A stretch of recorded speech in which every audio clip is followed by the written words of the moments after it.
Hello, everybody. Welcome to our dinner meeting. Yay! We're finally getting a dinner meeting this year. We're not going to be having our usual format. There's not going to be a formal PowerPoint presentation, no reports, no nothing. This is in lieu of our usual holiday celebration where we get together and hang out and do fun things. So thank you to Eric for coming up with this incredible idea to have Chef Cate come in and teach us how to cook this phenomenal recipe. I can't wait to learn how to remove a backbone from a chicken, so yay. And we're just gonna let Cate get started. While the chicken's in the oven cooking, we're gonna have some announcements. You'll see some video clips throughout the evening. Great sponsors. Thank you so much to our sponsors, and you'll see who our sponsors are as the video clips roll. When you've seen it all on the advertisements, but I want to keep their thunder for their video packages. So Cate, go right ahead and take it away.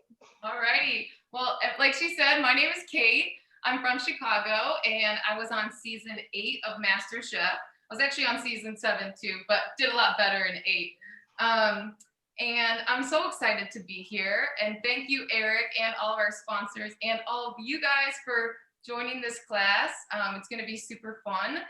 And we're gonna make something that's just delicious, and you guys are gonna love to have it all year round as a great go-to healthy recipe for everybody, for the whole family. So spatchcock chicken, I know you guys said you're super excited to see how to take out a backbone, and it is super cool, and I understand why. It's one of my favorite things to do. I love butchery. So this is our chicken here. You guys should have something that looks similar to this.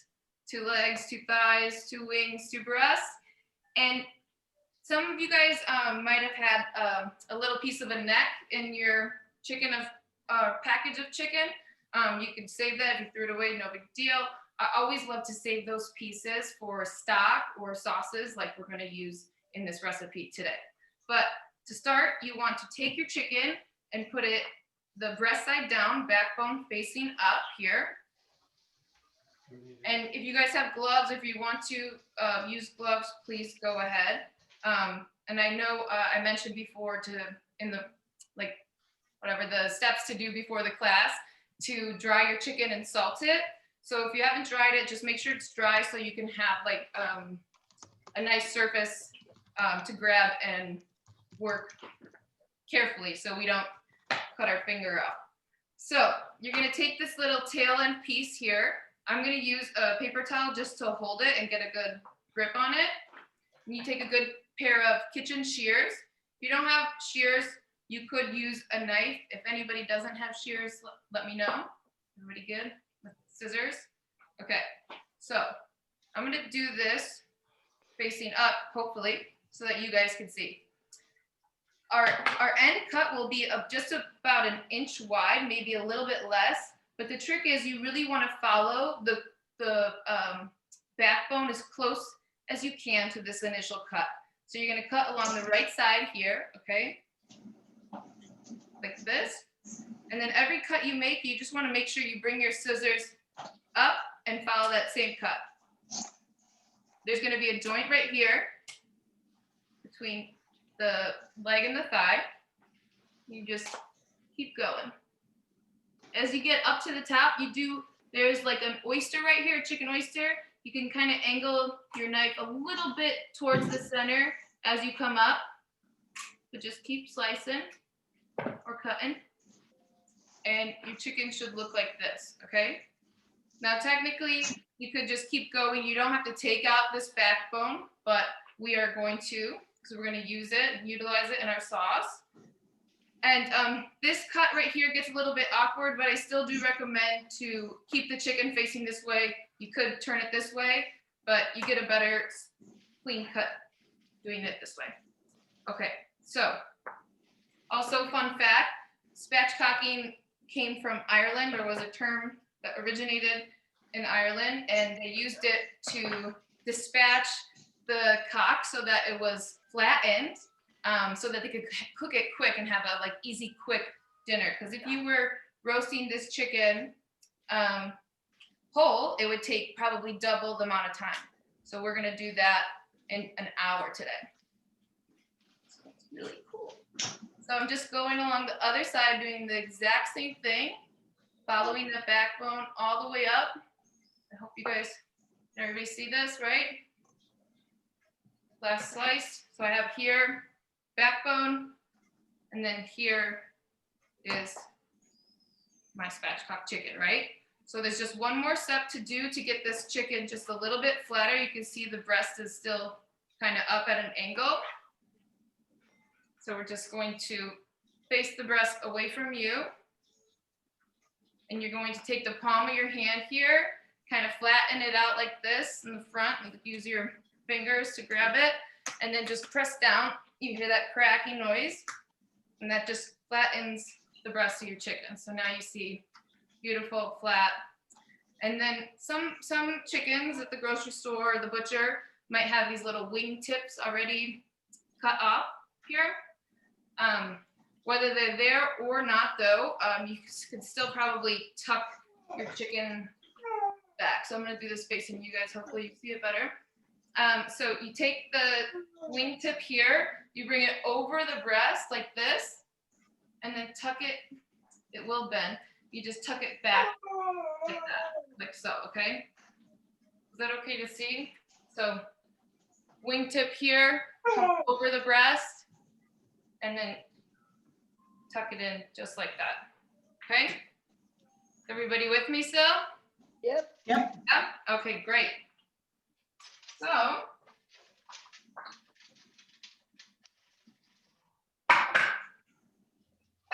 That was easier than I thought it would be.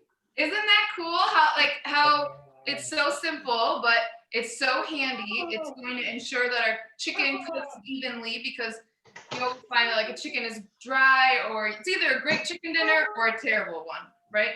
So our next step is to season this chicken.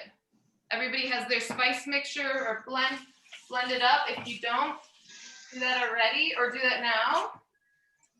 And the one thing that we mentioned right before class began was we're gonna need 1 teaspoon of baking powder. And if you don't have it, don't worry about it. It's not necessary. But if you do have it, go ahead and add it to your spice mixture here. And then just give that a good whisk so it's all combined. Everybody still with me? Nobody's behind? Okay. So the next step here is just going to be seasoning our chicken.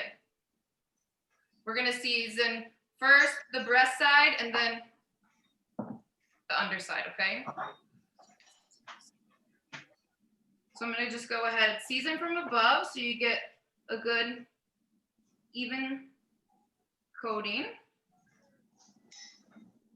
And make sure too you get all those little crevices underneath the chicken. We're not going to season the underside, or I guess in between the skin and the actual meat yet. We're going to wait. That's going to come for our mayonnaise mixture. And then just go ahead and flip your bird over and do the same thing with the remaining rub. You can really kind of pat it in there and massage it. It's looking good already. Does it smell good? Yeah. Hope so. Okay. So go ahead and get all that spice rub on there.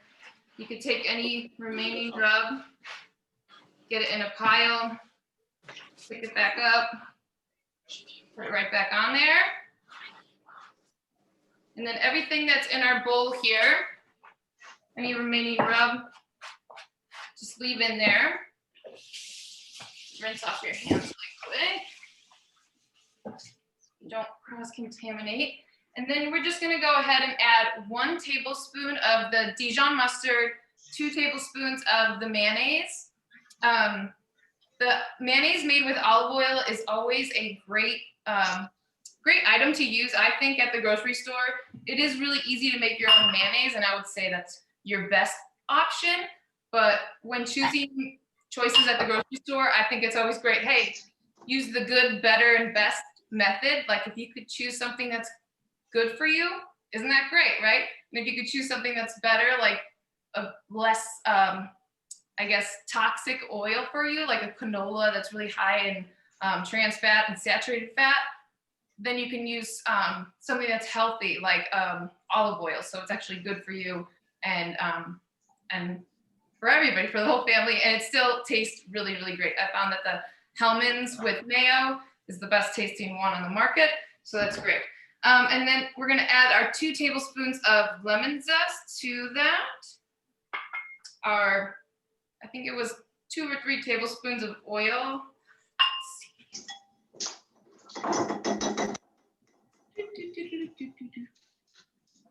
Yeah, the 2 tablespoons of oil then with that. So you're just gonna re-emulsify that mayonnaise mixture. It's gonna look saucy like this.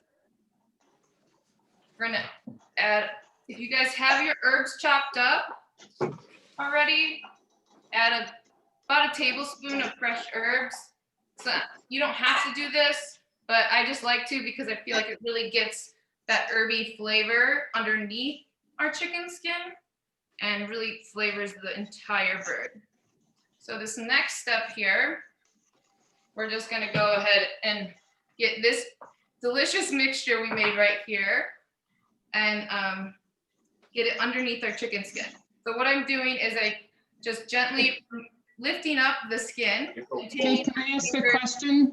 I'm sorry, did you say to put lemon zest in with the oils? Yes, Okay, and how much? 1 or 2 tablespoons? it's 1 or 2 tablespoons of lemon zest. Okay, and then 2 tablespoons of olive oil? Yes. And also all these measurements, I personally would recommend everybody to just never follow a true cooking recipe. When it comes to baking, always follow the recipe. When it comes to cooking, cook to your own preference and don't stress out about it. Like we have enough stress in our lives that we don't need to bring it to the kitchen. So if it's a teaspoon or a tablespoon, it's like, you know, whatever, you already know that the lemon zest is something extra that you're adding. So you're already doing something that's really great for this chicken. So yeah, no stress allowed in the kitchen. You add the herbs, mix it all up. Make sure that your chicken skin is separated. You can do the same thing here to the thighs. Just get one of your fingers or 2 of them in there and just kind of work that skin around. So you open it up and just get it ready to get all that good marinade in there. Okay, so I'm again just gonna use my hands here. Take a good scoopful. I'll do this facing you guys, but do this facing yourself. Take a spoonful and get it in there. And then you kind of use your other hand, the top hand, to just press everything down a little bit. Chef Cate, when you say zest, is that the rind, lemon rind, or is that? Yeah, so the actual colored part on the lemon is the zest. The white part is the pith. It's known as the pith. The pith is really bitter, we don't want. So I always recommend either just doing 1 to 2 zests. I'll show you once I get my hands clean of proper lemon zest, but like 1 to 2 swipes of your hand on the zester, and then rotate the lemon so that you're not getting that bitter pith in there. Does that make sense? Yes, thank you. So then just do the same thing to the thighs here and the legs. Just get some of that marinade in there and get it down. I know this doesn't look very appealing right now, but it's all doing its right purpose. Getting flavor and moisture into our meat so that it keeps its season and you end up with a really delicious tasting roasted chicken afterwards. So, has everybody got their marinade underneath their chicken skin? If not, you can take your fingers too on the top side and just kind of push down the marinade like so on the breast so that it actually gets through everything. And you can see it just, mine just came a little bit here out of the sides. So that's perfect. It knows that, tells me that my entire chicken is properly seasoned. I'll take any extras that I have in this bowl just to not waste any flavor and just smear it along the bottom side.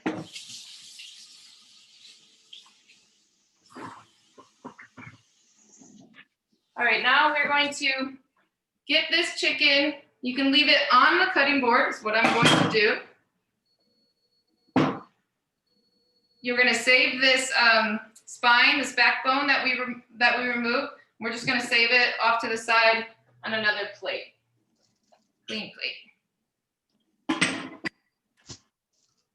So I'm going to just set this over here.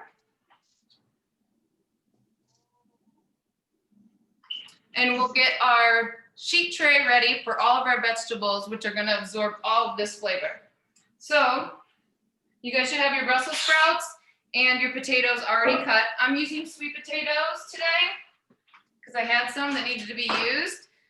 And then I'll show you here how to just easily slice these carrots. I'm sure a lot of you guys, I'm not trying to show you a different way, but a new way that will evenly cook your carrots. So you can see there's obviously a bigger side of your carrot and a smaller side.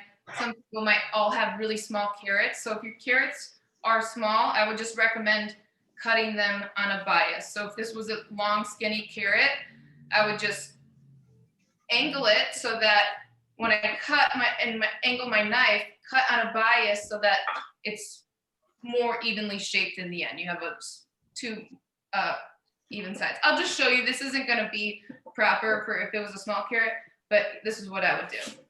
Slicing on a bias so they're a little bit even. But since this is a big carrot, what I like to do is take your carrot. I usually face it forward towards me, but I'm going to do it like this so you guys can see. I lay it on its flat side, its most flat side, and I put my knife right in the middle. I push down a little bit and I'm stabilizing it with my thumb and my pointer finger because I know I have it stable. If you don't have a stable surface, that's where it's dangerous. But if you weren't comfortable, you could just go like this and you want to push down on your knife. I like to do this because it gets a better cut. Just want to press straight down. And then again, on a bias, that cut here might be better this way. So angle, slice down, then you have, let's see better here. But now you have one carrot, now it's 3 even slices, okay? So we're just gonna do that to all of our carrots, super easy. And then get those into your bowl with your Brussels sprouts, your onions. I like to do these little like moon shapes, crescent moon shapes. So to do that, you want to lay it always on a flat surface and angle here. So as the onion goes like a sphere, you want to go at an angle towards the center and just slice down. So you have these little shapes like so. And the same one, right? The center one goes straight down, and then flip your onion opposite way and do the same thing. So you have these little crescent shapes. And then once you have all your vegetables ready to go, you can put them in your bowl. Or I also will just do this, super easy. If you don't have a big enough mixing bowl, just add your vegetables right to this tray. I do like to just give a little bit of oil before it goes in.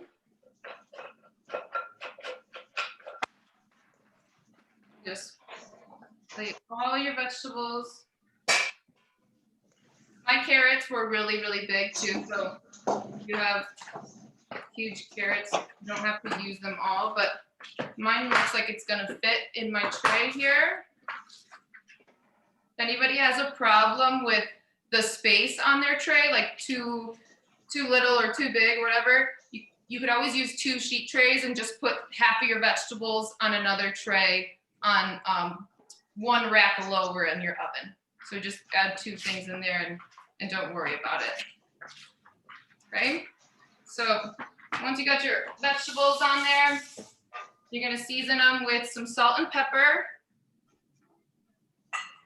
This is just eyeball it. I would say roughly about 2 teaspoons of salt because you have a lot of vegetables here to season.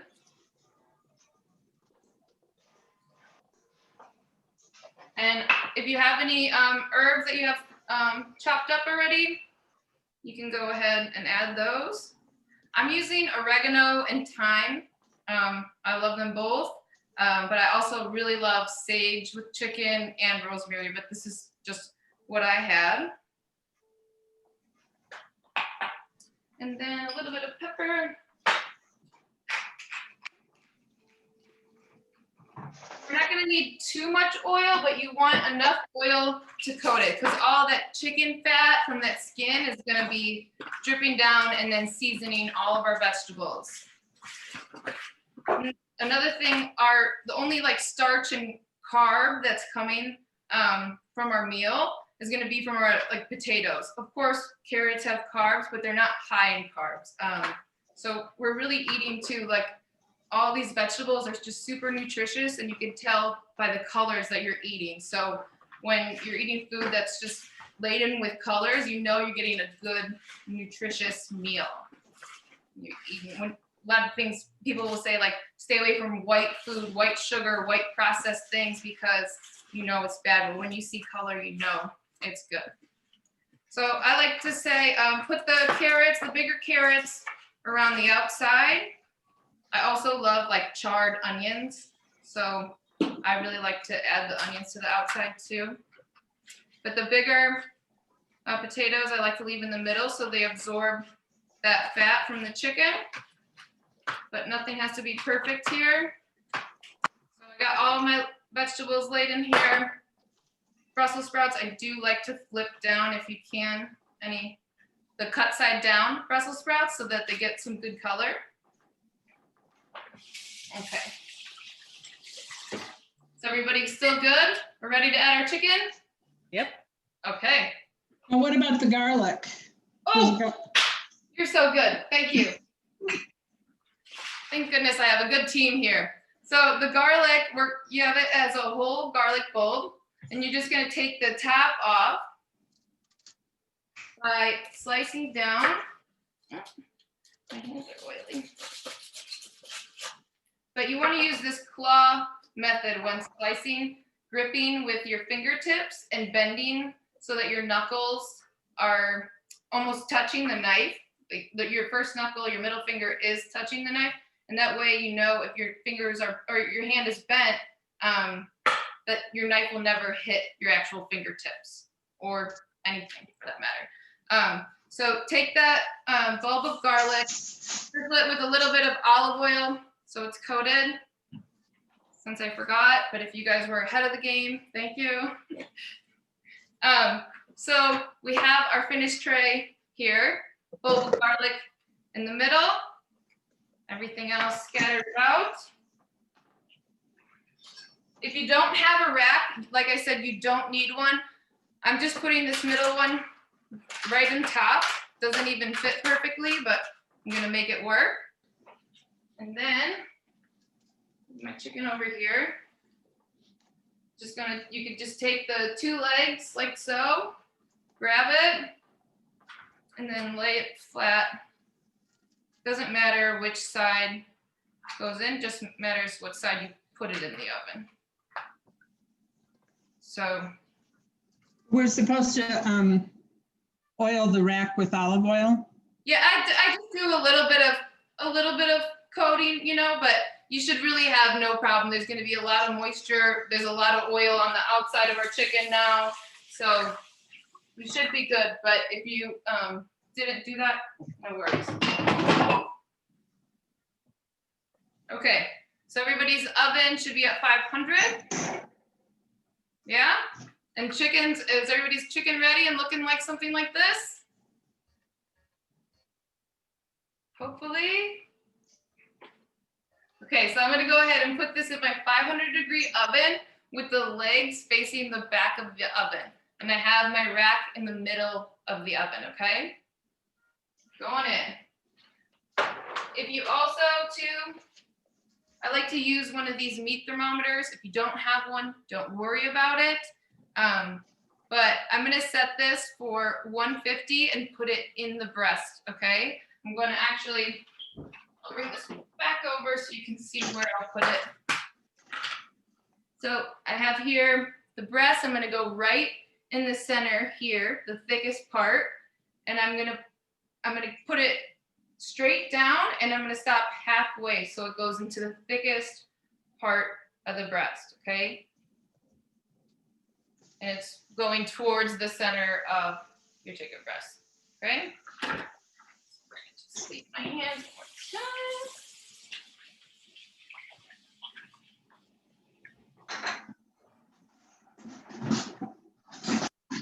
So set your thermometers to 150 and put them in the breast if you have one. And then place your chicken with the legs facing the back of the oven. And you want to slide it all the way back until the tray touches the back of the oven.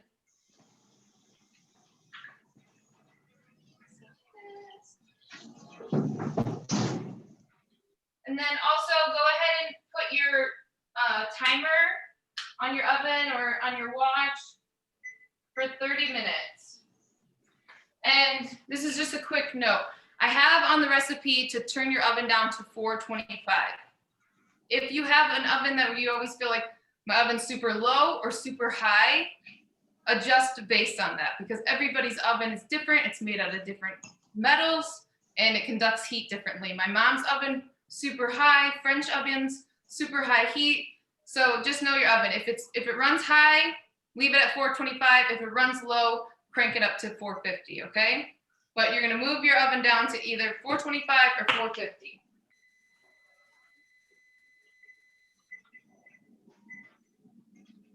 And me just opening that door for 1 minute, not even, or maybe 10 seconds, my oven went down to 435 in temperature. So it just shows you too, like your oven really lets out heat and escapes things.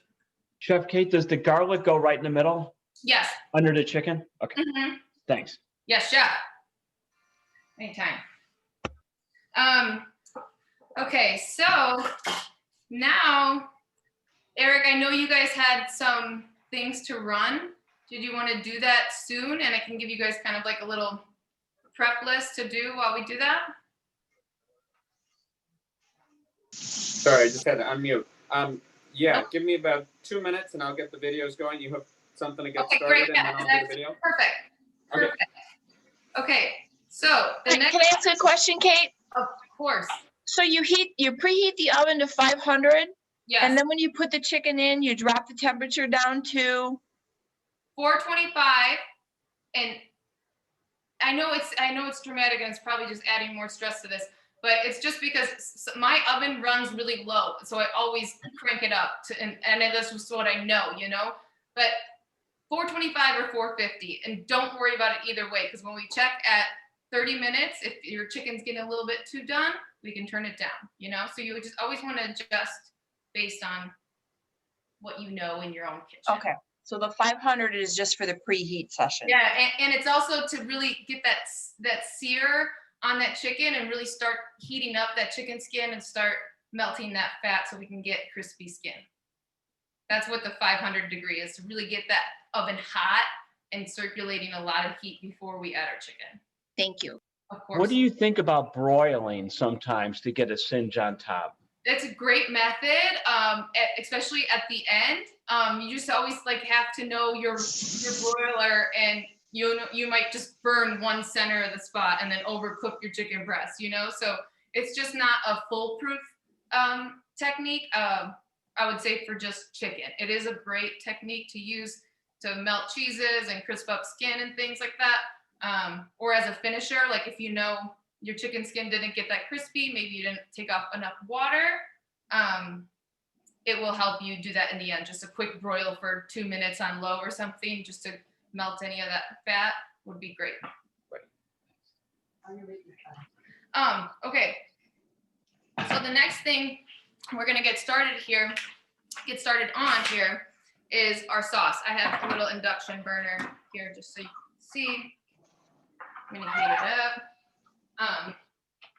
You don't have to heat up your pan just yet because this takes a little bit to heat up for me. Okay, but when we're gonna take a little break soon, so I'm just gonna give you guys some steps to do while the break's going on, and it won't be too much, okay? So, if anybody read the recipe, it will say like cut up a carrot or save a carrot. Does anybody have a carrot still or their onion? Yes. Yes. Okay. So that I have here the top of my onion and then some onion peels and then just some pieces of carrot that were like the tips and end bits and stuff that we call them the nose and tail. And we just chop them up here. I'm gonna do the same thing to this onion. Just a rough slice. Doesn't matter any of the cuts. It doesn't matter. We're not gonna be using these vegetables. We're just gonna be extracting the flavor from them. And then I have some extra herbs, like some little sprigs of herbs that I'm just gonna use. So you guys can chop those up and then just get your sherry wine or your white wine and your water measured out. I have a cup of sherry and a cup of water. And then that's it. So you're just gonna get your pan preheated. So mine's going now. You're gonna heat it up to medium high. Get your vegetables ready to go. It's like a half a mirepoix, some flavor.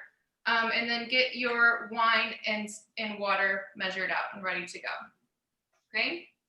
Okay, so you don't want the chicken spine in the saucepan yet? Well, how long is this break gonna be? I don't know, where's Eric? But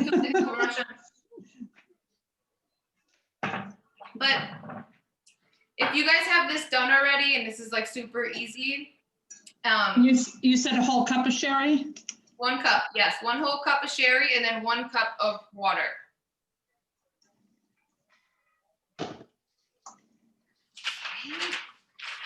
And then, so if we have like a 15-minute break, definitely start heating up your pan, or for sure heat up your pan, and then add a little bit of oil, just about 1 teaspoon to 2 teaspoons of oil, because it's gonna splatter a lot.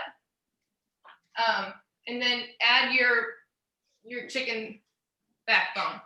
What I'm gonna do, I'll do it in the background so you guys could see everything, but once this gets hot, I'm gonna sear it on the skin side down first, and then flip it all 4 sides to get it really caramelized and all those brown bits stuck to my pan.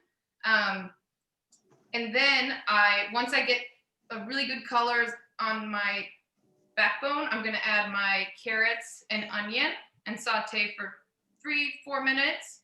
And then I will add my my deglazer, my wine and water mixture, okay? So those are the next step process. If we're gone for like 15 minutes, you guys. Kate, I'm gonna just take like 1 minute and then like 30 seconds and then like another 45 seconds. Oh, okay. So I'll come back and forth to you and you can guide people through here. Perfect. And then we also have a couple of other And then Colleen, you announcements to make, too. can jump in with your announcements. Yep. Okay. So here, I'm gonna share my screen and we'll hear from our sponsors quick.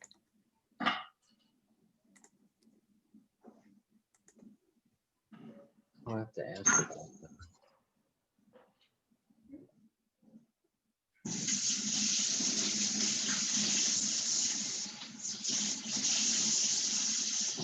Bright Star Care has services for clients, and seniors wherever they need support. There's just a level of premium, personalized, private duty, non-medical, and skilled care in any setting, 24/7 to people of all ages. We also can arrange for supplemental staffing designed for agencies, facilities, and other medical services. The Joint Commission is the same organization that accredits the nation's best hospitals. We also have earned their Enterprise Champion Award as a national franchise. This recognition is a result of our local offices earning Joint Commission accreditation and delivering a higher standard of care with RN oversight to families every day. Did you know that Bright Star Care also has national provider agreements with organizations that need infusion, workers' comp, clinical trials, and other services such as Veterans Administration, Optum, Coventry, EAPs, Option Care, and hundreds more? Bright Star can accommodate a range of needs for now and in the future. To learn more about how Bright Star Care can help you or your clients, contact Linda or Maureen.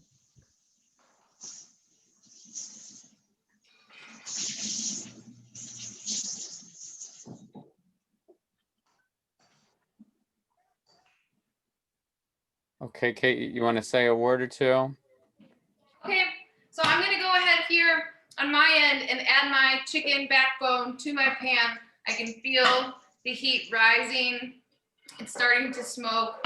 So, Chef, I wound up getting the wine that has 10% alcohol and it says, what's that? it's a cooking wine, right? Yes. So there's gonna be a little bit of sodium in the cooking wine to help preserve it, which is no problem at all. You're just gonna want to, once we finish our sauce, before you add your soy sauce, you just wanna make sure you taste your sauce and see where the salt level is before you add any more salt. But I could put in, even though it's 10% alcohol, I could put the whole cup in? Of course. Okay, great. It's all, any alcohol, over 20 minutes, the alcohol will definitely evaporate. Great, thank you. Mhm.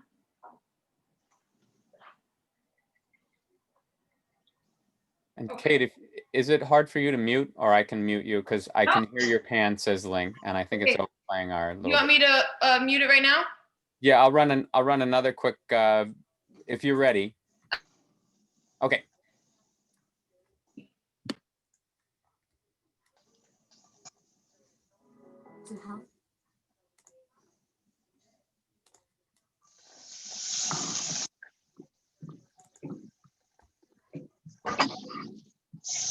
To healthcare workers of every type, everywhere, who are making a difference every day. Thank you. Thank you. Thank you, healthcare workers, for keeping us safe. Because we can't thank them enough. Step forward to change a life, to save a life, to stop the hurt, to start the healing, to answer your calling, to empower others, to support others. Step forward on the front lines, behind the scenes, in your community, and around the globe. Because when we step forward together, we can change the world.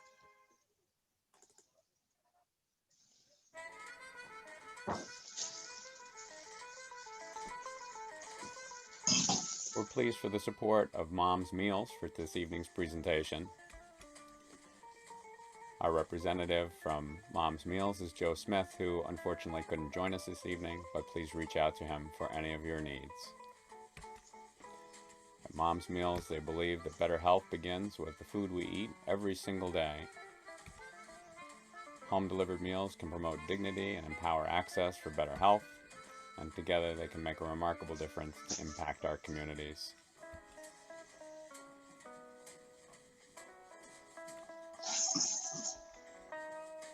Mom's Meals offers menus and meals centered around individual client needs for hunger, SDOH, and chronic conditions. Thanks again to Mom's Meals for their sponsorship.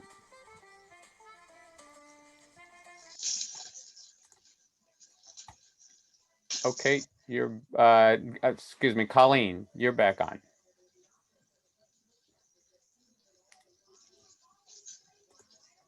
Hi, everybody.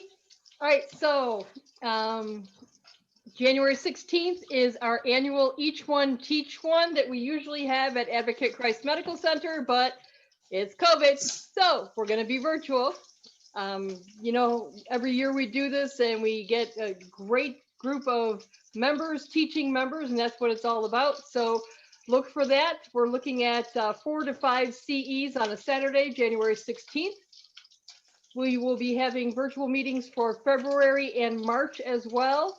And then our annual conference will be totally virtual in April, on April 27th. And you should have all gotten your newsletter today with our conference logo: engage, empower, and educate.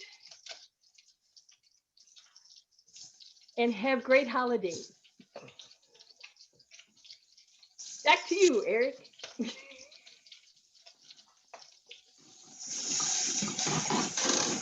I'm all done. It's all Cate now. All right, all Cate, all the time. All right. Hey, welcome back. Does everybody have their chicken backbone in the pan? Yep. If not, go ahead and get that in there. I'm going to show you guys here the kind of color we're looking for. You can see it's just getting some brown. It's not really that good to see, but get that brown crispy skin, that caramelization, and any brown bits that you see stuck to the pan, leave them. That's going to be our flavor. It's called Bond. And our wine will get all of that flavor unstuck from our pan. So just go ahead and turn these two. Also, this is my chicken neck. If anybody had the chicken neck, go ahead and add that to this little guy. So I'm just searing this off a couple minutes, 2-3 minutes on each side, get it really nice and brown and caramelized. My heat is like at a medium high, if anybody's wondering. Want to get some good color on there. Okay. Have your vegetables here, the onion, carrot, chopped up, ready to go, and also a few sprigs of herb if you have it. Just keep going. And then another thing that we can do to get ready for what's coming later is I love to get a serving platter ready to go. I just have a few lemon wedges that I cut up here. And actually, my grandpa swears by this: you have to heat up any serving tray you ever serve, or else you can't serve it. So I like to leave this on the top back of my oven here, the top of the stove, just so it can begin that process and warm up your serving platter, so it keeps your chicken warm as it's served. Okay. Is anybody's house smelling good? I know mine is.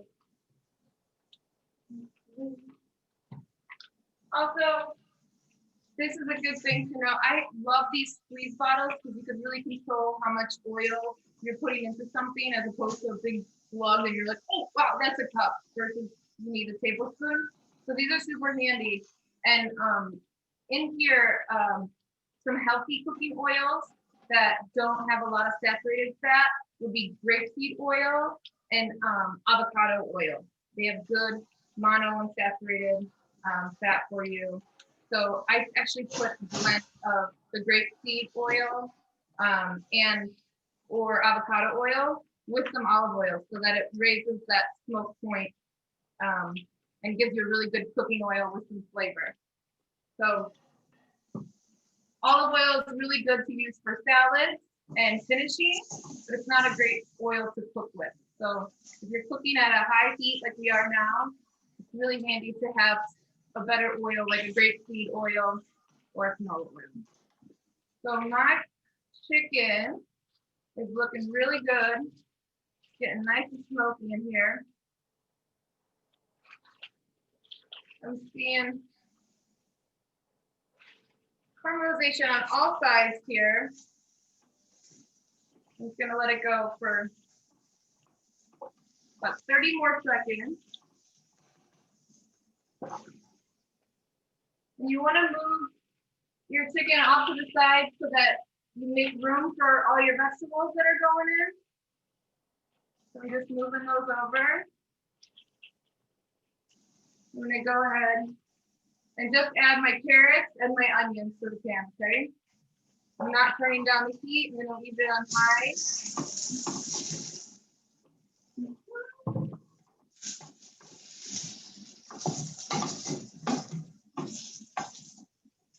And then I'm gonna use the soft whisk here, a little bit flatter, and it helps get off any little brown bits that are stuck to the pan. And also work those sides if you have any sides in your pan. My onions are already really starting to caramelize. I'm gonna turn down my heat a little bit. You don't want to brown, like get a dark caramelization on here. You just want to get a little bit of color. Start to sweat those veggies. Give it a few stirs.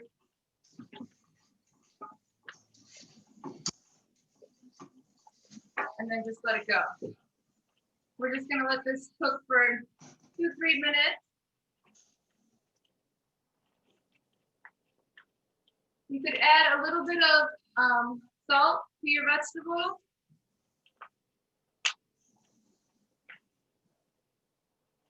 Help draw out some of that moisture and flavor.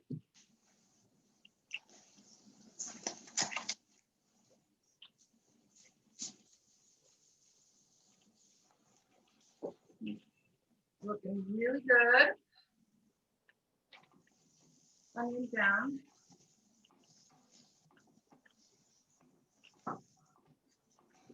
Okay. How's everybody doing? Does anybody have any questions? We're good? Happy. Snow Queen's happy. I'm just gonna go ahead and add my herbs now, and you're gonna hear some more sizzling and popping. My house smells so good, Kate. It smells so good. Yay! That's what I like to hear. And it's good to know as a chef, you know you got something good going on in your kitchen. You know you're on the right track. So my herbs are starting to really pop now. Be careful if it splatters, if there's any kids, stand back or put a screen over it. But the herbs are gonna be so nice and flavorful.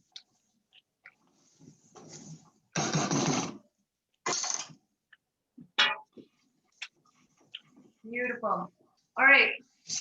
Once you have your veggies starting to caramelize, starting to sweat, your backbone is nice and brown, you're gonna go ahead and deglaze with your wine here. Your white wine and cherry or your water, okay? My heat now is like on medium. Stand back if you're scared. And make sure you turn down, if you have actually a flame, turn down your heat while pouring alcohol. That is safe, or turn it off. But I have an induction burner. So now you're gonna bring this up a little bit more high, like medium high, and let this reduce. Like just let it go. You can put it a little bit off center. It's good for reducing and to make sure that you don't burn anything. You have a flame. But beautiful. My sauce is already starting to bubble. So that's great. We're just gonna let this go. And if anybody has an oven light, that's gonna be the only way you're gonna look at your chicken besides when we're turning it, okay? So turn on your oven light so you can peek and take little glimpses of your chicken just to see, check in how it's doing. Woo. Mine's looking really good. Really, really good. Nice and brown. So everybody's got a little peek on their oven.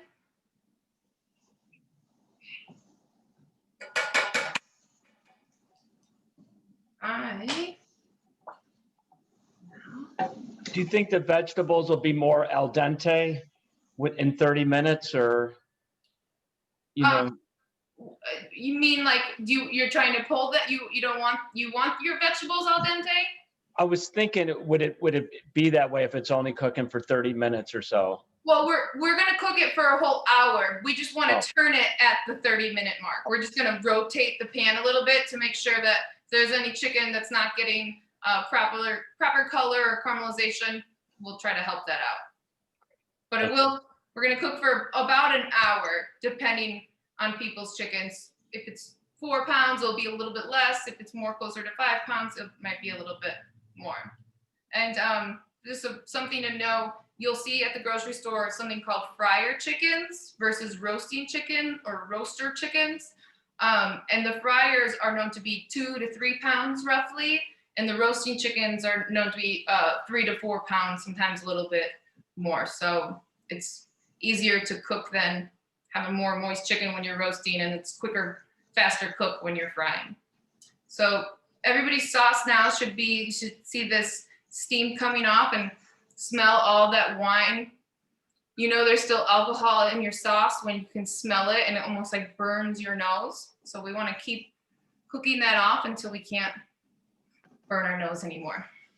But what we are going to do now in the meantime, if you haven't sliced your lemons, go ahead and do so.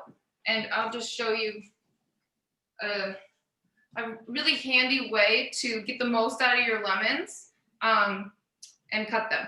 So I always like to start by taking off the top and tail, or nose and tail. And then these 2 slices usually have no lemon seeds in them. And I love to serve these ones whole, so they are like round. I'll put them on the plate, a little bit of contrast in our shapes. And then you have your lemon flat, and you can see where the center is. And you just want to go maybe like 3 to 4 centimeters outside of that and straight down. So you avoid all that seed pile in the middle of your lemon. And that way you're getting lemons that are perfect for serving. So this one, I missed one little seed, but it's super easy to get out that instead of slicing the whole lemon and getting all these crazy seeds, right? So you have this nice half circle, and then you could just slice it right in the middle. You could slice it again if you want it a little bit smaller. These are perfect. And you could even, you're putting it on a cocktail right now, slice it right down the center and put it on a glass. You could also serve them like this for dinner when you're doing something. Put your lemons like this. And then, so you have some lemons for serving, and then we also need some parsley for serving. So I have my whole head of parsley here, a bunch of parsley, and I just take the top like this and fold it over. So I'm almost like grabbing it just like a bunch. And I'm going to use my claw method, like here, my knuckles bent, and just bend all of this parsley back, like so. So once this, too, when you have your claw method here, your thumb and your pinky are like pinching and holding your, whatever it is you're cutting, whether it's a vegetable or herb, whatever, it's holding it in place so you have a nice stable surface. So you peel back all these little extra leaves that are hanging out on the side, and you just start going back and forth with your knife using this rocking motion and your claw method. And you kind of use your thumb and pinky and push the bunch of herbs or the potato forward. And then you just keep that slicing method going so that you end up with this really great, fine, it's like a chiffonade when it's really, really thin. But it's just a fine chop of your herbs, and you're not damaging all your herbs. And you keep chopping, and it is like if you had a little bit extra that you didn't chop, you just use this fanning method here to chop any more. But you don't want to just keep going and chop, chop, chop, especially on your herbs, because they will oxidize and get brown, and just not be perfect for presentation. So get your herbs cut up, and then you could just put those off into a little bowl or leave them on your cutting board, leave them on the back side of your cutting board. But it's just gonna be for finishing our sauce and also garnishing our chicken at the end, okay?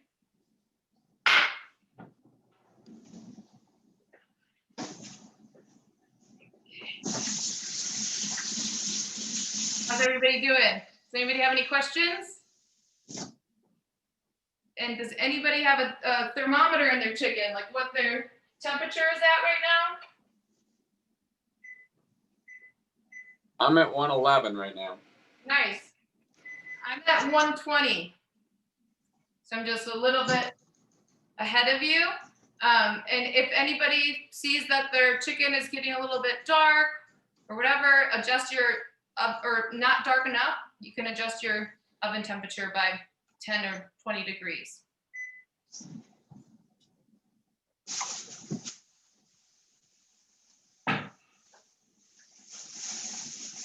And my timer is at 50 seconds right now with 50 seconds left.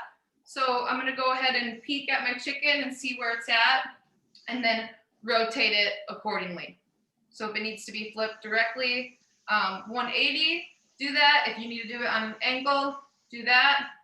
But use an oven mitt, whatever you do.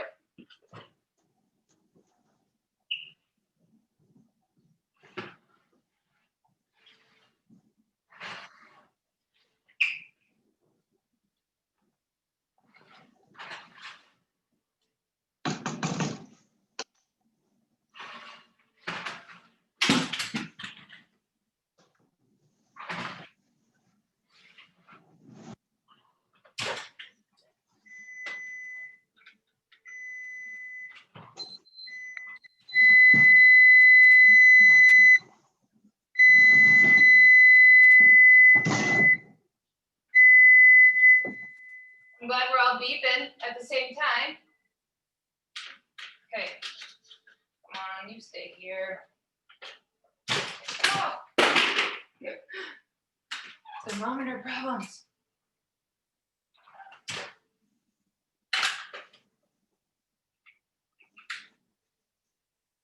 Sorry.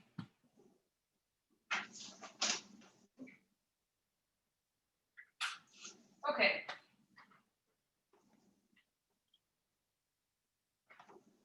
So everybody's sauce should still be reducing at a pretty high boil here. Just let it go. You can move it around a little bit, but you don't want to stir it aggressively. Smells so, so good. So, so good. I think roasted chicken is one of those meals where it could either be like somebody's favorite thing to order or their least favorite thing to order, or maybe even their last meal request. But if it's done right, it's such a good go-to recipe. And I hope that you guys can use this in the future and also keep putting your own spin on it. So switching up your herbs, using maybe orange zest or a little bit of grapefruit zest and juice. You could also take it in an Asian direction and do like more soy and ginger and scallions, maybe cilantro as your finishing herb. Same thing, you could go to Mexico and do like a nice little spice rub on there with some cumin and coriander. Would be so good, and serving it with like black beans as your starch. Instead of doing like a rice or bread, it's always good to have that healthy alternative as your starch. So you're still getting good fiber, and it doesn't allow your insulin to just spike, slows down your digestion and keeps you fuller for longer. So these are all the things you could think about when you're meal planning and meal prepping to stay healthy, and still make good decisions, but also have something that's really delicious and satisfying too, not like a boring chicken and broccoli dinner, right? It's gonna be a delicious chicken and vegetable dinner that's gonna have so much flavor. And I hope you guys all love it. So Chef, do you have a cookbook, or do you recommend any ways to anchor ourselves or trigger ourselves to do more cooking? Yes, there are so many good cookbooks out there. Let me go grab you. I know one of my favorites is Nopi, N-O-P-I.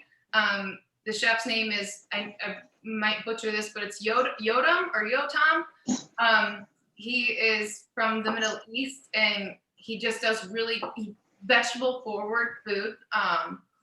Not so much heavy like in the meat area, but just really gives respect to the vegetables and gives you really good, proper cooking techniques. And then one cookbook that I love is called the Flavor Bible.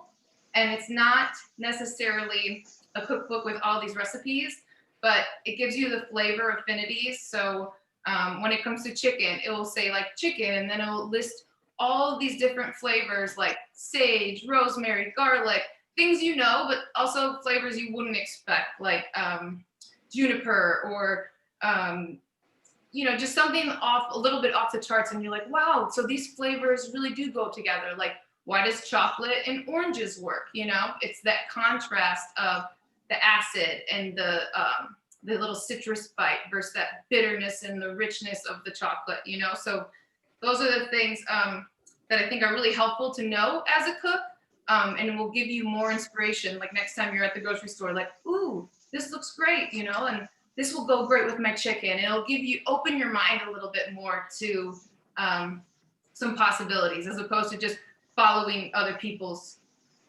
ideas and recipes.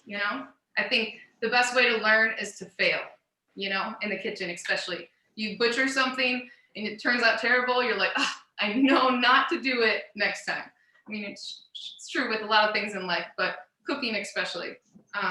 So the Flavor Bible and Nopi. I love Gordon Ramsay, of course. He has a good cookbook. I believe it's called Cooking at Home or Home Cooking. I think it's Home Cooking. Just really good. I love Ina Garten too. She has some really great cookbooks, and she does use a lot of butter and stuff like that. So that's where I won't even pay mind to her sides, but her techniques on her meat are really good, and lots of good information. Also YouTube and Food Network and MasterChef. You can learn so much from all these cooking shows that are out there these days. It's really incredible how much you can gain. Hey, I don't know how to do this, just Google it. I'm always sending my dad things. He's like, how do you do this? I'm like, here you go. It's so great. So don't be afraid to try. Don't be afraid to fail and ask people. You can follow me on Instagram. If you have any questions, I would be happy to answer anybody's questions at any time. You can also email me. I know Eric has my email, but I'll leave it later. But my business is called Cate's Kitchen Fit, so you guys can reach out to me anytime, and I'd love to help. I figure if you fail, you can order pizza. That's exactly true. Yeah, there's always something you can do. Box mac and cheese. But even those things, like those go-to meals these days, they have so many healthy alternatives at the grocery store. Like, for instance, here, just like I have a little nephew, gluten-free waffles instead of the gluten ones, because like you're already eating a lot of gluten that you may not expect. So there's always just things that you can choose and that they make now, like organic mac and cheese that's gluten-free. So having these options, and also having your kids see these options from a really young age so that it's not foreign to them. Like, I think, I don't know your name, but the woman, so sweet, she told us a story about how her grandkids love Brussels sprouts and her husband doesn't.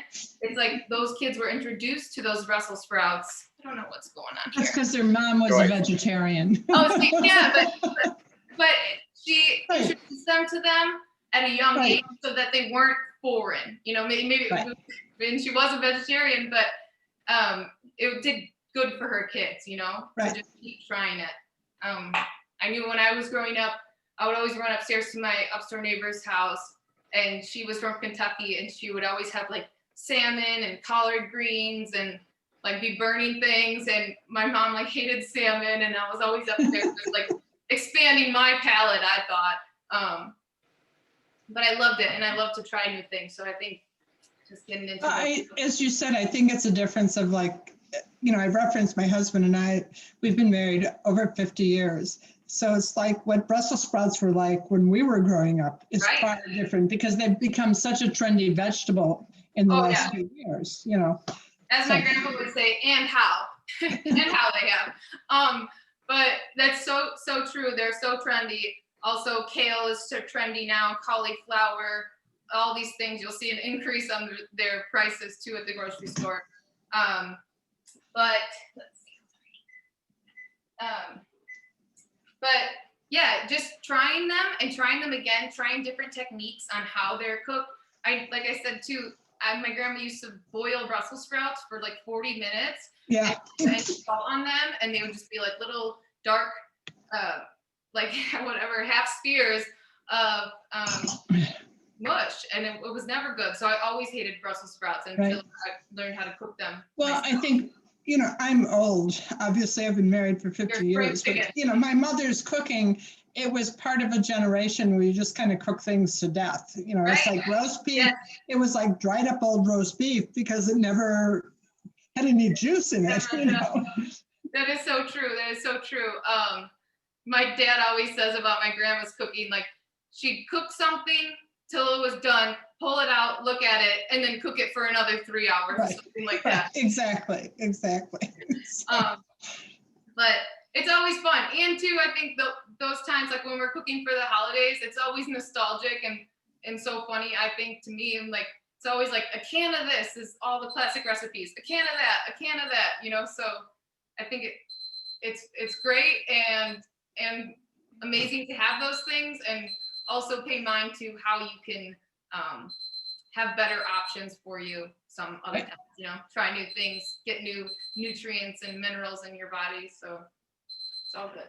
Okay, my timer is going off, but I'm still at 1:45, it says. So I'm going to wait just a few more minutes. How's everybody else doing? Does anybody else have a timer in their chicken? I mean, I just reset the oven timer for 20 minutes or whatever, and I still got 10 minutes to go, so. Okay. I'm only at 131 on my chicken, but my chicken was over 5 pounds. It was kind of big. Oh, see, okay, that's the other thing. So my chicken was about just under 4.5 pounds, and it's almost done. So just pay mind to that, guys, and I'll show you guys how to judge your chicken if you don't have a thermometer once it comes out. Okay. So everybody's sauce should be looking pretty good, like almost reduced here. Mine's probably almost at halfway. Gonna let it keep going. Go ahead too, and if you have a shallower pan, go ahead and flip, or a deeper pan, wider, I guess it is the right word, wider pan. Go ahead and flip your chicken backbone around so you just know that it's getting all those juices and good flavor out of there.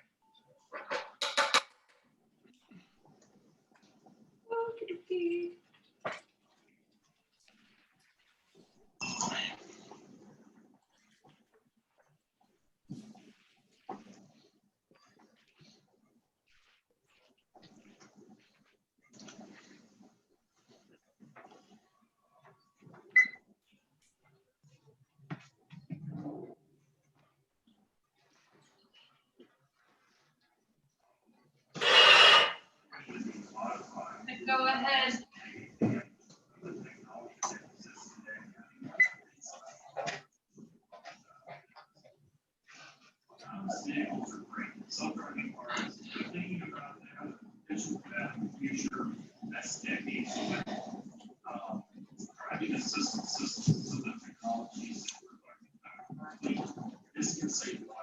Okay, so I'm gonna go ahead and take my chicken with the wrap off and place it on a cutting board or a plate, something where it can get some circulation on the top and bottom. What I'm going to use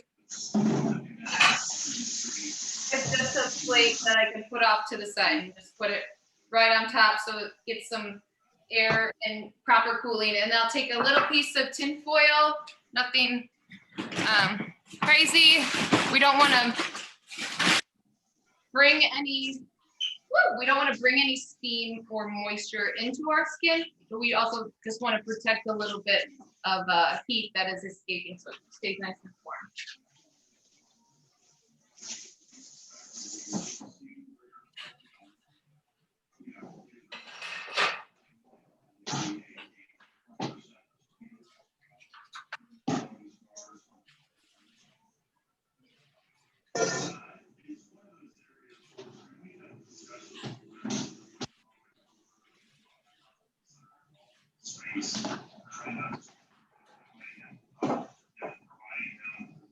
Much knowledge as we can from the kinds of testing evaluations we do. But I do think this is an area where there needs to be more guidance, more regulation put in place. And I have a few of my large carrots over here. Everything else is nice and cooked except just like a couple of these guys. So I'm gonna put this in the oven with this side facing back, towards the back, just for the last couple minutes while our chicken rests, okay? So if you have some random vegetables, test your vegetables. So like, just look at them. You can see I felt a few of my other carrots and they were all perfect, but a few of the bigger ones weren't. So I just popped it right back in. It'll just be like 5 minutes for me.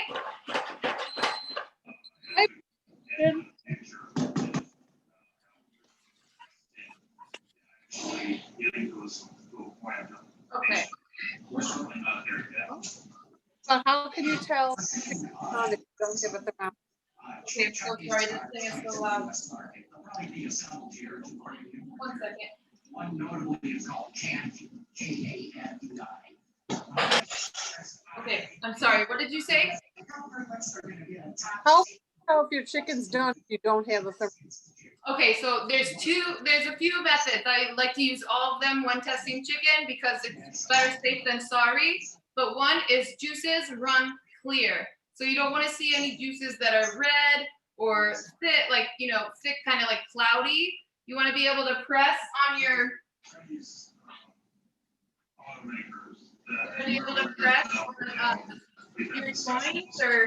or any place with your breast and just see any juice that runs out is clear. Also, you'll be able to tell in a few minutes once just kind of get on your plate when you're cutting board. Another thing is you want your joints to kind of wiggle and have some give. You don't want them to be super tight, Does that make sense there? And then another way, last way, is to feel, just simply touch using your finger. And you want to have a little bit of give on your chicken. My flap is really crispy. You guys can see that. But you want to be able to have a little bit of give, but not be soft or mushy or even too hard. Too hard means overcooked. You're over 160, 165, but it's a feel. So this makes sense. You do here, this is rare meat. When you touch your thumb to your pointer, rare. Then this is medium rare, medium, and well done. Okay, when you're touching your phone. Cool. That is cool? Say that? I don't know. That's cool. I think it's cool too. And it's just a good prop. You could use it for steak and you also, when you take something if it's overdone. So I would though just always recommend to invest in one of these thermometers. They're like $10 on Amazon or at Bed Bath & Beyond, but it's a digital thermometer. It comes with a cord, so you can leave this side out of the oven and the other side in the oven, and you set it to 145 is cooked pork, so I'll set it for 135 for pork. And it comes with a list of all of the proper cooking temperatures for meat. But it's super handy. It's like, you know, a bulletproof way to make sure that you have properly cooked meat and nothing is dry or overcooked. There's a question in the chat. It says, is it best to use warm liquid to thicken or cold? And do you prefer flour or cornstarch? Okay, I'm sorry.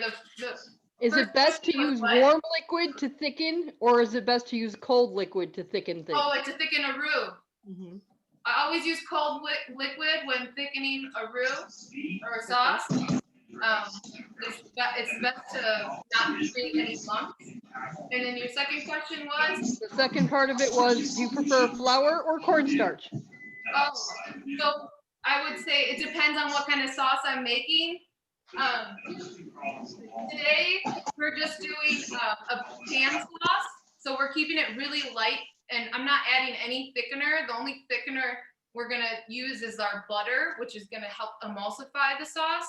But I try to use healthier alternatives like arrowroot starch or tapioca starch.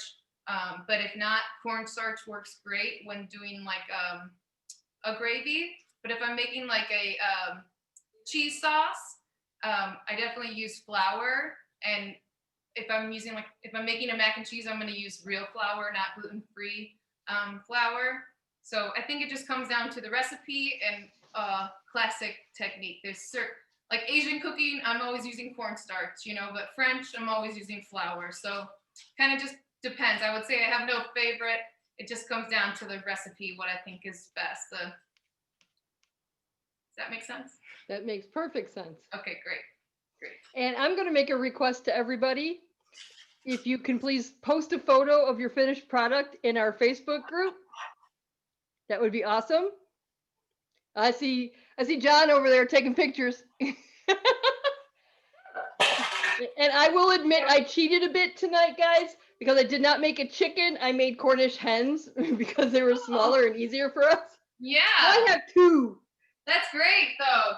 And look, see, that's a great way that you can make this recipe your own. See, you knew, like, I could feel you're comfortable in the kitchen. Like you said, you have some help too. So you took it and made it your own, and I love that. You know, you don't have to listen to everything everybody says.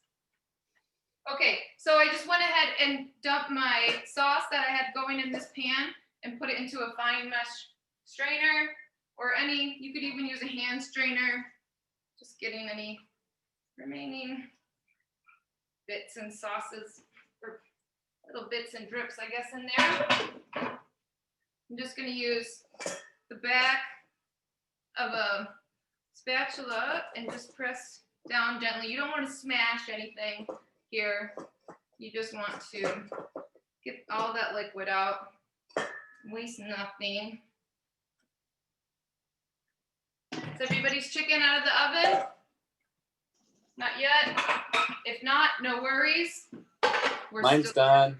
Yours done? Good. Awesome. Okay. So, going back on here. And now I'm just going to add this liquid here. It's not even, I'll measure it just because, but I would say it's not even a quarter cup of liquid. Yeah. Perfect. So that's how much that reduced. We had 2 cups of liquid in there. Notice you have lots of concentrated flavor.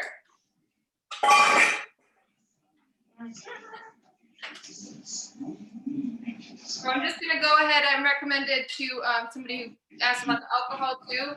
Just taste your sauce. Now, see where it's at. My sauce tastes good. It is a little bit on the salty side, which is fine for me because, you know, we're going to add unsalted butter and lemon juice.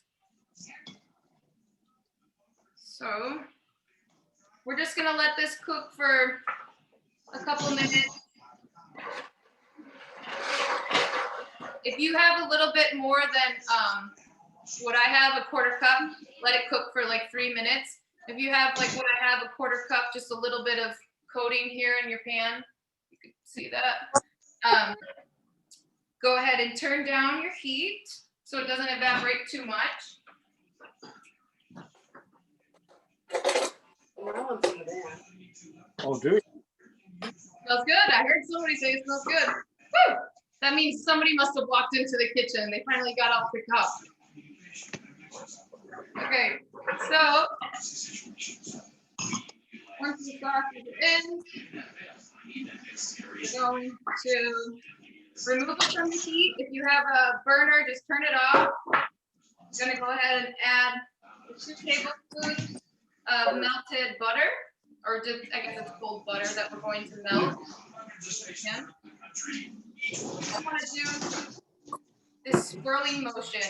If you want to pick up the pan, you can. If not, you can use a whisk, and you just want to make sure that you're avoiding hitting the actual butter. You want to let the emulsification happen naturally and whisk like right to the side of it, so you're not actually breaking it up. Okay, that's why it's helpful to swirl it. So.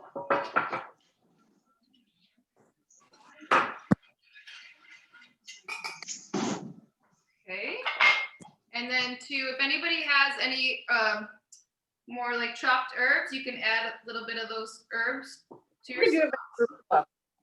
What'd you say? Oh, I'm sorry. Did I say that all? Oh, and then, what did I do with my chopped parsley? And this is buttermilk. Join us for a test of our type of hybrid.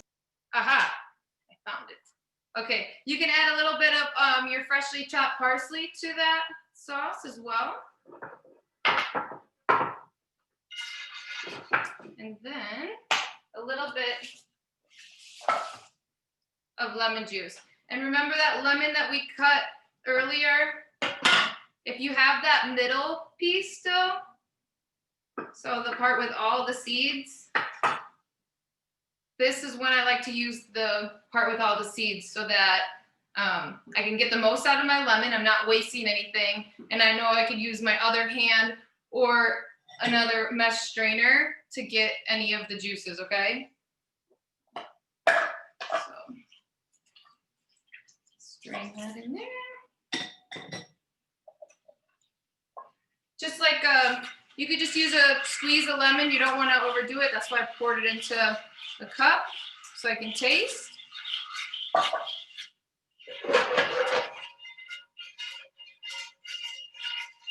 Right.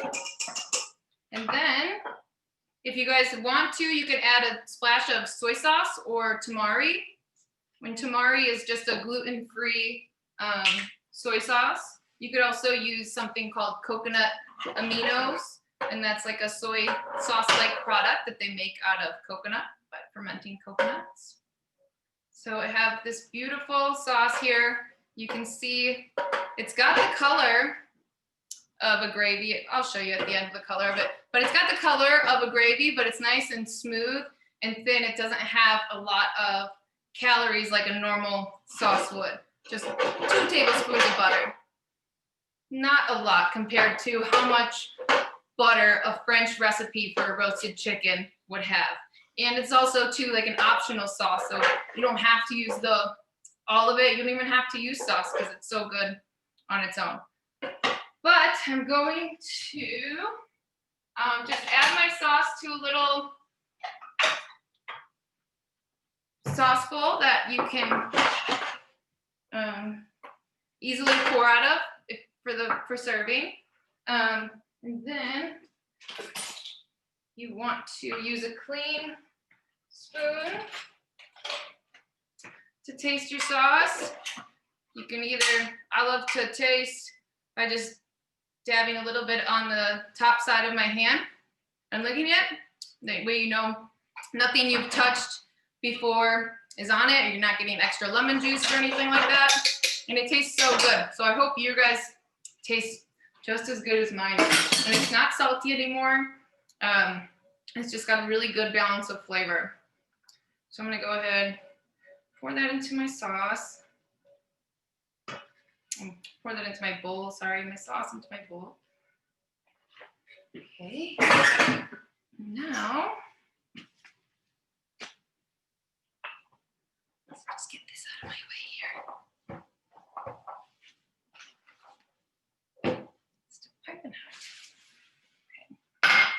So your serving tray, you can put it in the oven if you want to, if you haven't gotten it hot already.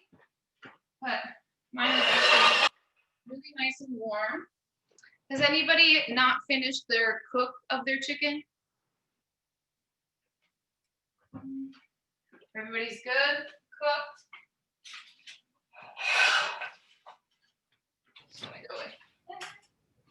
Chicken still isn't ready. Chicken still isn't ready? No, we just rotated the pan. Okay, no worries. And also, this is kind of up a question for you guys. If you want me to keep going on how to cut it and everything, let me know. And you guys could just, once your chicken is done cooking, pull it out, let it rest for 10 minutes at least, to let those juices redistribute back into the chicken, and allow it to cool a little bit so we're not just slicing it and letting everything run out. Just let me know if you want me to kind of hold off a little bit before, so everybody could be together, or we can finish. Well, my goal is for us to have a little network time. So if people's chickens are still cooking, maybe we talk a little bit, Colleen. Yeah, for sure. Does anybody have any questions or any questions about MasterChef? Some fun questions too. I'll answer anything I legally can. You made me think of a funny story. When you were talking about YouTube and butter and not having too much, I was reminded of an old video. You're probably way too young. Of Julia Child cooking with a Galloping Gourmet. Love it. And the Galloping Gourmet was one of the first people who was like really attuned to lower fat and healthier cooking. And Julia Child kept putting in like a half a pound of butter.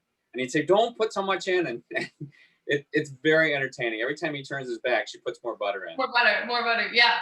And that's how it is. And butter, at the end of the day, fat is flavor, and that's why we love it and we use it in our cooking and everything. And when our meat is marbleized with fat, you know it's better. It's a higher quality. It's graded as a prime cut and not choice. So there's so many things that come into factor, but fat is definitely flavor, and the French knew what they were doing with their butter. But I love butter. You can't not love it, but you just gotta know when to use it and use it wisely and when it counts. You know, gotta make it count. Chef, do you find more people going to, like, there's an all grass farms in Dundee where you can get a dozen of eggs and you don't even have to put it in the refrigerator because it's in that natural state? Or my sister got like a turkey there. My wife got one there. So is that becoming more of a thing, going to those farms? Yes, definitely. I think it's so important to, one, be connected locally with farmers, even grocery store managers, produce managers, because you're eating local, and then on top of that, you're getting I guess it's the micro elements that are coming from that surrounding. So you're getting the good dirt that is around you. People say eat local honey because you know that the locality of it is giving you what you need in your season, maybe why your allergies are acting up and stuff like that. But those eggs that you were talking about going to get and not having to wash them, that is like the best thing you can do, because it's not been sitting in a refrigerator for 2 months and pasteurized so that we can have it. It's losing nutrients every day when it's like that, as opposed to not even having to wash it. Those eggs are less than a week old and super fresh, super nutritious. And that's why like people care about it, spend so much time and money on both ends, the people who buy it and support those farmers and local foragers or purveyors, and then making that even like, and then it benefits you taking it in and getting those nutrients. So I think it's a win-win to help those people out, because they work hard, and you can tell it pays off in the end by getting all those. You can taste it too. You taste those eggs your sister got, and it's like, wow, that's an egg, And it's got all the grass on it and everything. Yeah, so the thing is, though, you need to just right before you cook your egg, when it's unpasteurized, it has a natural coating on the egg that protects it, so it doesn't need to be refrigerated. But once you're going to cook it, you need to just wash it with a little bit of warm water, just to get any of that bacteria off of it, so you're not consuming it in any way, shape, or form, because you can have like an upset stomach from eating an unpasteurized egg. That's why people don't do it in the grocery stores, because it would be like too much of a lawsuit for it. Does that make sense? Yeah, thank you. Okay, yes, of course. Any other questions? Even the drippings, the carrots and the onions taste fantastic. Right? You don't even like need a sauce, but I wanted to do something just so you could see what you could utilize with that backbone and how you can just not waste anything in the recipe. But going forward, if you're like, oh my gosh, this sauce on the bottom of the pan doesn't even need a sauce, you could just simply put a little bit of salt, fresh parsley, some lemon juice, and a splash of soy sauce, and have that as like a little drizzle of like a little quick sauce, something to go over the top, give it a little bit of brightness and contrast. Make something like a chimichurri, like something like that, would just be so good.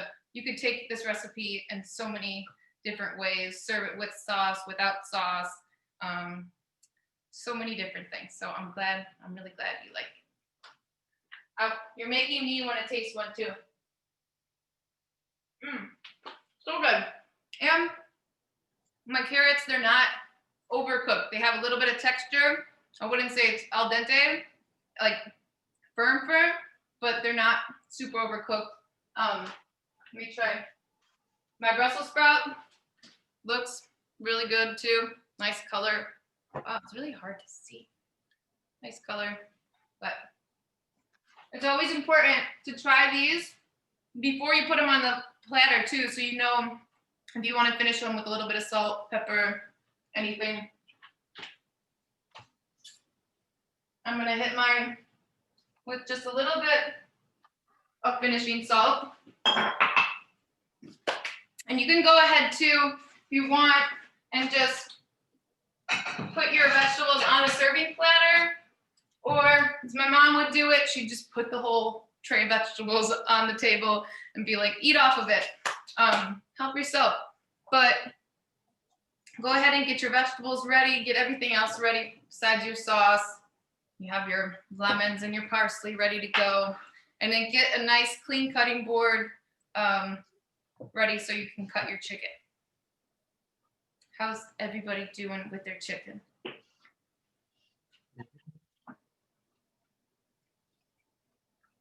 I'm sorry. Mine has about 10 minutes to go. You have about 10 minutes left? Yeah. Not a problem. Does anybody else have any other questions or a great food story to share with us? Something that maybe terrible happened to you in your kitchen? Something you overcame?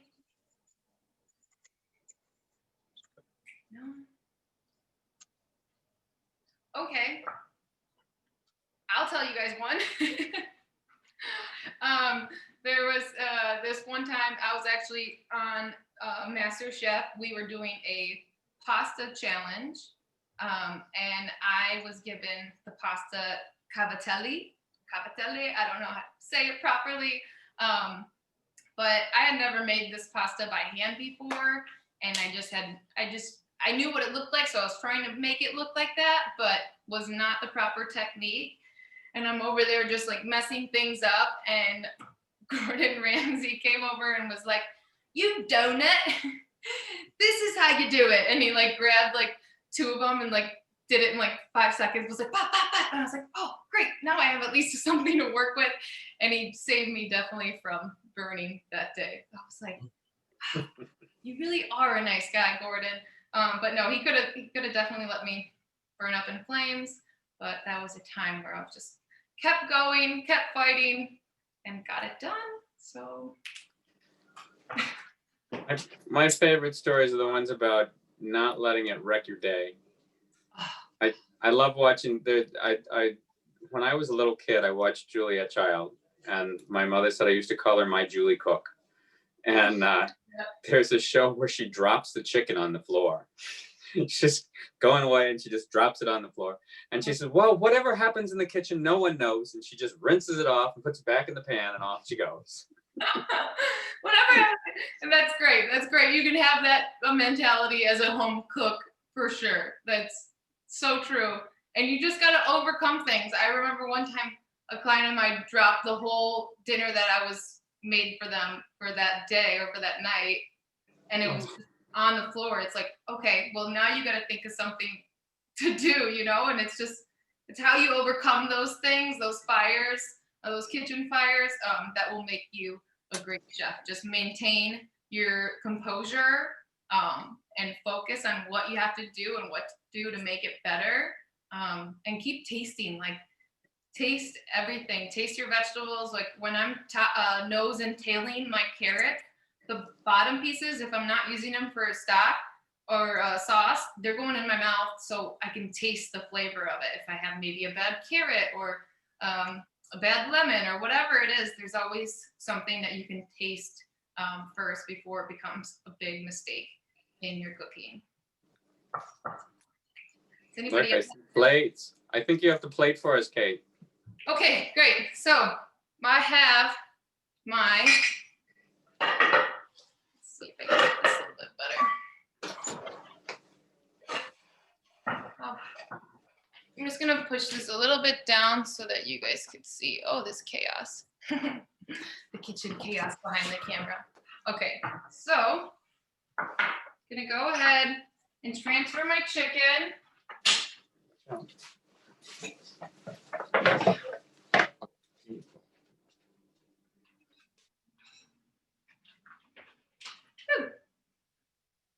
Okay.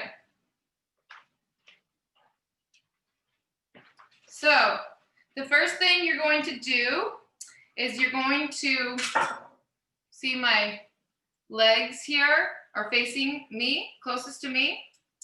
And I'm just going to lift up this right leg and kind of pull it back. You could see where the skin meets the breast. Look, and I didn't even make a slice yet, and it kind of, the skin just separated. That's crispiness. I'm just gonna keep going along this line.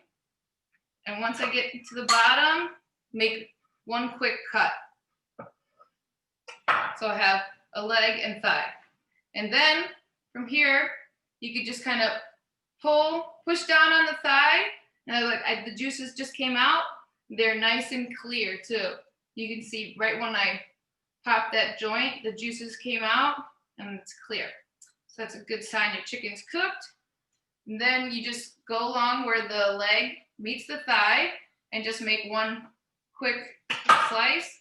Once you get to a bone, you can just pop it and just go straight down with your knife. And then get those on your platter. And then you just do the same thing with the other side. So here's the thigh. Gonna go up, see where it starts. And straight down. Then leg and thigh. Just pull this leg a little bit out like here. Follow that line. You make quick slices with your knife and then pull open.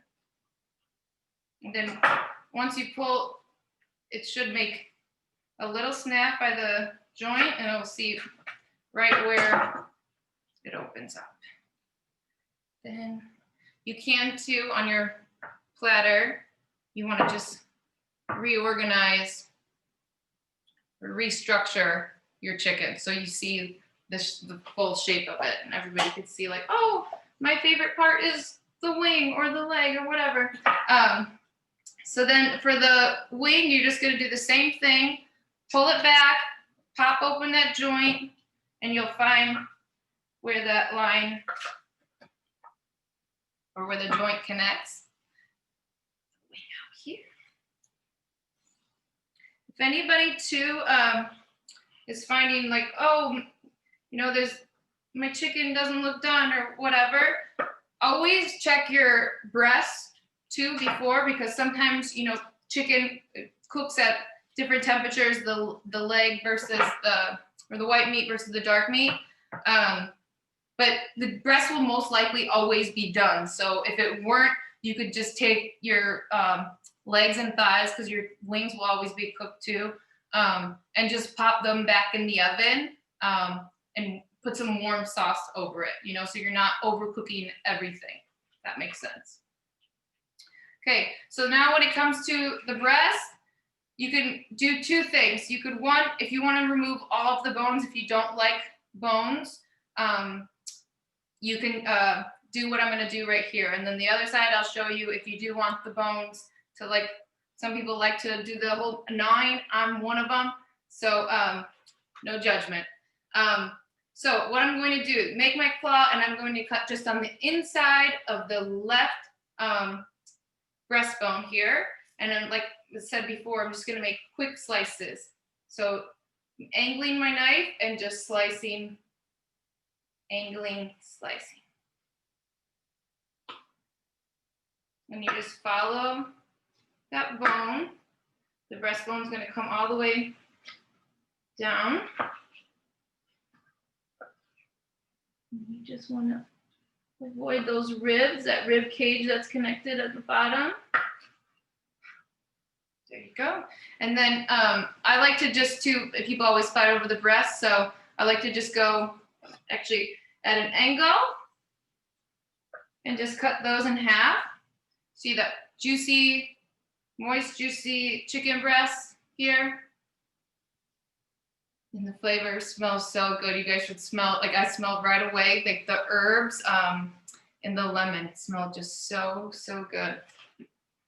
So then the next side, what I'm going to do is just take my knife and break that breastbone right in the middle. So I'm getting, this was the bone side that I took off. And then this side has the bottom breastbone and the top. And I'm just going to do the same thing. Just use a little bit more muscle power when cutting.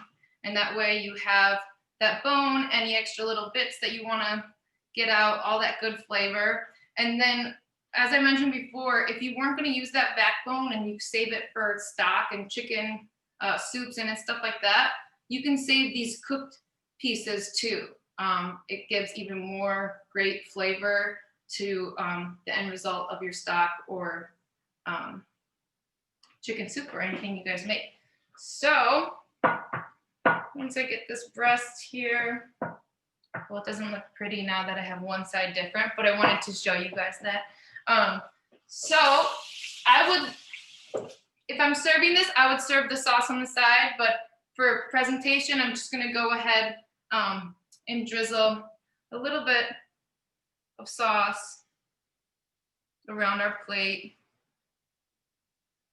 And then maybe just add a few vegetables for color and contrast just on our plate here.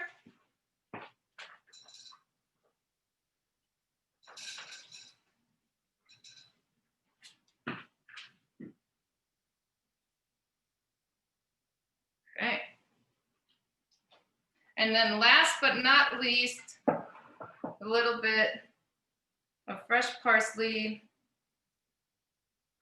And then the final touch is just cleaning off your sides so that you can take a pretty picture and post it like Snow Queen said. Okay, so I will take a picture of this. Hopefully it doesn't fall, but there we go. End result of our chicken. Cate, I love that you just use your hands to make it all look right instead of messing with tongs and forks and knives. Hey, Julia Child would say that a chef's best tools are their hands. I'm always like that. Hands on, you know when you feel it. People are like, ew, touch gross chicken. It's like, if you don't know what it feels like when it's raw, you're not gonna know what it feels like when it's cooked, you know? So don't be afraid to get your hands dirty. It's all in good fun, and it'll be worth it when you get to eat it at the end too. So it's win-win for everybody, especially me because I have this whole chicken to eat now. So if you're gonna save these two, just putting them in a Ziploc baggie. I have a stock bag, a Ziploc bag in my freezer, just says stock on it. And I just save it up until it gets full. It's a big gallon bag. And then I make stock, and it's free. You don't have to buy box stock or worry if you don't have it, because you can always make it in a jiffy. We already have pictures posting to our Facebook group of people's plates. Oh, yay. I'll have to join and add my picture. Yep. I can't wait to see everybody's dishes. Has anybody tasted any chicken yet? Yeah, we got some thumbs up. Yep, I got thumbs up from both of my guys here. Woo! Yay. And also too, if you taste anything and you think like the chicken needs a little bit of salt or pepper, go ahead and add it. We didn't add too much pepper, so it would get bitter while we cooked it. So a little bit of salt and pepper is always good at the end. And also acid always brings out flavor. That lemon zest helps cut all that richness. So I hope you guys really enjoy this recipe because it is one of my favorites. And my dad hates chicken because he's always like, it's tasteless, but he loves this chicken. Chef Cate, thank you. Cheers to you. You've been awesome. My pleasure. Enjoy, eat your food. I'm so thankful for you guys, and have a happy holiday and a great new year. Thank you. Thank you, Cate. This was great. I'm so glad. Enjoy. Thanks. Bye. We're gonna stay on for a little while and network if everybody wants to stay on. You're welcome to stay if you want to, You're welcome Cate. to stay if you want to, Cate. Okay, thank you. I'm going to clean up my mess. That's what my kids were asking. They kept saying, look, she just puts all that stuff in the sink. I'm like, I bet she will wash it too. Yeah, we always say the magic of the camera never shows any of the mess and the chaos. So yeah, my kitchen looks like a war zone right now. But it's all in good fun, and it was worth it. But I will be a picture, and thank you. You'll be happy to know that I was very adventurous, and when I saw root vegetables on here, I went and bought parsnips for the very first time and threw them in there. They're so good. And they're really good. Yes, when they're raw, they have a little bit of like a peppery bite to them, but when they're cooked, they get like almost sweet potato-like. It's delicious. I'm so glad you tried parsnips. You're awesome. Bye, guys. Bye. Bye. Thank you. Thanks, Chef. Thank you. That was incredible. It was. I'm surprised they're not knocking down the door right now trying to eat our food. I'm going to take the recording off. Colleen, I got